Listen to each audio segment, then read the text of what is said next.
Let's take a look back at how this all began to unfold 8 hours ago. That is when a typical morning at LAX turned to chaos. We just looked at a man who had part of the city council's resolution written across his chest that said, protesters, you can stay here for as long as you need. We support you. This is your city hall. That obviously changed. That's part of your lawsuit. What's the legal ramification? Well, the hunt continues in Riverside at this hour for a suspected serial rapist who police believe has claimed as many as 20 victims. With remote control over the webcam on a woman's laptop, police say Harwell would know when the computer was on. He'd start photographing the women, hoping to catch them naked. And you can pick Rick to help you out with the answer. He's got some pretty decent knowledge of Led Zeppelin. Or adoption questions for Davian have poured in from across the country and around the world, including calls from Canada, India, Mexico, Australia, Great Britain, and even Iran. Hi, Micah Scher. Yeah, there are 2,000 flags on the field here at Sierra Vista Middle School. It is truly a beautiful sight to see. There are still people out here admiring the memorial, taking pictures. Each one of these flags represents a member of the military. Each one has a name tied to it with a ribbon, a yellow ribbon used for active members of the military or living vets. And for those members of the military who gave the ultimate sacrifice, a black ribbon used, this one for Matthew Creed, killed in action at the age of 25. Earlier this evening, we spoke with a 90-year-old World War II veteran. He shared with us this remarkable story. I always liked the ocean. Lyle Ummenhofer was 18 years old when he joined the Navy, boarded the USS Indianapolis, and went to war. Within months, the ship would be attacked and sink to the bottom of the deepest part of the world's oceans. I didn't have a life jacket or anything. My life jacket was down below deck. It was the greatest loss of life at sea in the history of the U.S. Navy. Lyle survived, but for decades he kept this story to himself. It was just about the time that I laid down, then the torpedoes hit. July 30th, 1945, just after midnight, 2 torpedoes fired by a Japanese submarine caused a fiery explosion. Within 12 minutes, the 16,000-ton ship had sunk. Well, I didn't know anything from 12 o'clock to about 6 o'clock in the morning. I was treading water. Lyle was alone in the dark water without a life jacket for hours. In the morning, he found a group of other sailors. They gave him a life vest and tied all their life vests together. That's when the sharks started coming around. Hundreds and hundreds of sharks. A lot of times when they would come out and swim right next to you like that, you'd reach out and kick them and they'd go away. 5 days passed. With no food or water, Lyle watched many of his comrades die, attacked by ravenous sharks. But as long as you stayed in the group, the sharks would just mill around and they didn't seem to attack the loners. They took them. Of 1,996 crew members, only 317 survived. Lyle is one of 38 still alive today. Lyle's wife, who passed away last year, was the first person to hear Lyle tell his story. I said, well, you don't really want to know, do you? She says, yes, I do. So one day we sat down and I told her the story and everything. And what did she say? Oh, she was blown away. A lot of people say you're a hero, but I don't figure myself as a hero. I figure myself as a survivor. I think the heroes are all dead. And tonight we thank Lyle for sharing his inspiring story of survival and all the men and women who have served their country's military. Reporting live from Covina, Carolyn Costello, KTLA 5 News. There is a distinct line drawn between inked and non-inked deputies. The ink that this current active LA County Sheriff's deputy is talking about are the tattoos worn by groups of deputies as symbols of their allegiance to deputy-affiliated gangs within the department. They call them subgroups, secret societies. The deputy, who has asked to remain anonymous for fear of reprisals by other department members, is speaking exclusively with KTLA News out of concern for what he sees as dangerous elements within the Sheriff's Department. He says for these secret deputy gangs with names like the 3000 Boys, the Vikings, the Regulators, the Grim Reapers, and others, allegiance to their brothers sometimes comes before protecting the public and even before the law. It's invite only. There's certain rites of passage that you have to do to get the tattoo. What are the rites of passage to get a tattoo? Deputy-involved shootings, beatings, gun arrests. They want the ink so bad that they'll do whatever they have to do. The deputy says he has declined getting a tattoo and joining a deputy gang. He says he has seen ink deputies bend or break the rules, yet be rewarded by their fellow deputy gang members. Once you get the ink, there comes privileges. There comes scheduling, car assignments, vacations, specialized units. You have everything. The secret, tough guy life of ink deputy gang members like the 3000 boys bubbled to the surface last Christmas at a brawl in Montebello involving the 3000 boys that prompted this 911 call. 3 of them held one guy down while another one beat him. So they're sheriff officers that are fighting? Yes. That fight now has 6 3000 boys facing termination.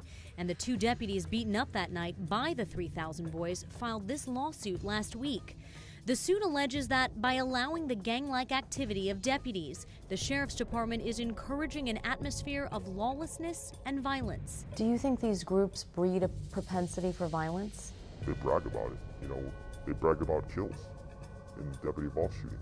Attorney Bradley Gage has handled several cases involving sheriff's deputy gangs. He says high-ranking Assistant Sheriff Paul Tanaka has a tattoo himself, a vestige of his earlier days in the Linwood Vikings deputy gang. How much more ratification can an organization have than to say the second highest person from an organization of 10,000 sworn officers is part of this? LA County Sheriff Lee Baca agreed to sit down exclusively with KTLA to answer many of these allegations about the LA Sheriff's Department's gang-like subgroups. Is Assistant Sheriff Paul Tanaka tattooed as a Viking?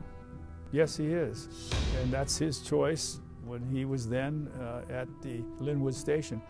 But from my point of view, I don't think that tattoo has ever had anything to do with his performance. We've heard ink deputies get special privileges, better assignments, promotions. Without your tattoo, you're going to claim that the guy with the tattoo got a special assignment. I mean, this is part of human nature. It's just not how we go about doing business here. We don't look at tattoos as any measure of success. Do deputies in these groups brag about officer-involved shootings? I interviewed 130 deputies involved in shootings, some with the tattoos, some without the tattoos. I've never met a deputy sheriff that was happy to be in a shooting and would even brag about it. In the sheriff's department, we don't tend to brag about much of anything. Another allegation that ink deputies hold the power in the department and bully non-ink deputies. What cop have you ever met that's ever been bullied that doesn't know how to take care of themselves? If you don't know how to deal with someone who is, quote, threatening you that's also wearing a badge, then why are you a cop? So you think these deputies need to toughen up and defend themselves? Yeah, I do. I think they need to man up and say, listen, I'm not a wimp. We've been told by a deputy that when he goes to his superiors, he has been told, go away, be quiet. I would say that any deputy that has stated that no supervisor is sympathetic to a complaint is questionable in what they're telling in the way of the truth. And if there's specifics that can be pointed out to me, I suggest that deputy bring it straight to my office. I'll straighten it out for him. Sheriff Baca maintains that the deputy gang issue has been merely the drunkenness of a few bad apples. If we didn't have 6 drunk deputies beating up other deputies off duty at a Christmas party, we wouldn't be here talking, would we? But the deputy we spoke to insists the problem is much bigger and runs much deeper. This gang behavior and this gang mentality that we have within the sheriff's department has to change. I think at some point you have to ask that question. Are you going to be a professional police officer or are you going to be a gang member? It was a bittersweet goodbye here tonight at LAX. This young boy has gained so much in his short time here in the United States, but he doesn't want to return home to Uganda, where life is a lot tougher. Tonight, his new American family is encouraging him to be strong. Meantime, he is praying for the chance to come back. 11-year-old Adolf Baguma has experienced more in the last 6 months in America than most in his Uganda village have seen in a lifetime. Fun, you can go to Disneyland, on the snow too. He's undergone life-changing surgery, learned to dance Gangnam style, and to speak English. He's also taught his American friends the most valuable of life lessons. Anything's possible. That's what he taught me. Adolf became an orphan in Uganda when both of his parents died of AIDS. 5 years ago, he was crippled when a relative caught him stealing food. And a young aunt apparently tied him down and threw scalding water and banana leaves on him as a punishment. Lane Wagonseller, a Southern California attorney, was volunteering in Uganda when he says he found Adolf crawling along a dirt road to school. Lane then set into motion the events that would change Adolf's life. A friend of mine introducing me to the Children's Burn Foundation, who paid for the surgery, and Dr. Grossman of the Grossman Burn Center saying, yes, I'll do the surgery. And then asking my brother and his wife, hey, you've got 4 kids. You want one more for 6 months? After multiple surgeries, Adolf learned to walk. He went to the beach, saw snow, went to Disneyland, and saw movies. We don't have like a beach or park we can play in there. We don't have anything. That's why I want to stay here. But Adolf can't stay, at least for now.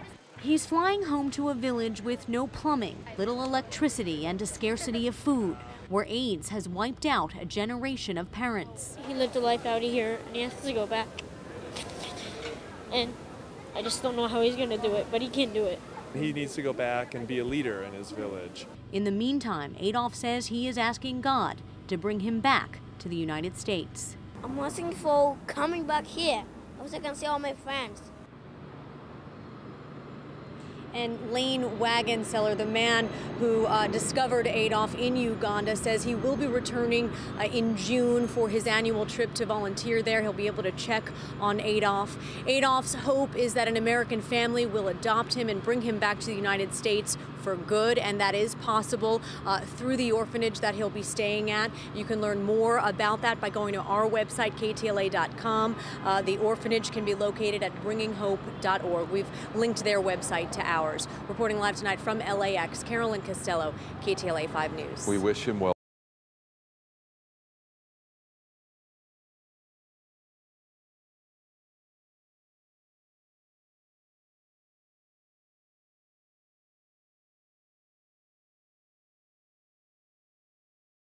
And I'm Carolyn Costello. We begin with breaking news. Usually I do the extra foam, so I'm controlling. Oh, wow. Yeah. What? And overbearing. And what are you? That's true. I just put a little cream. Not only road rage, attempted murder, according to police. This is the alley where it happened. We are just off Weatherly Drive. They are difficult to track, difficult to study. And there has been no official identification of the TSA worker who was killed. The coroner says he was a man in his 40s. We are told by the TSA union that he worked as what's called a behavior detection officer. A young girl is recovering from a vicious pit bull attack. It happened at a home in Santa Monica where a pet sitter was watching the dog.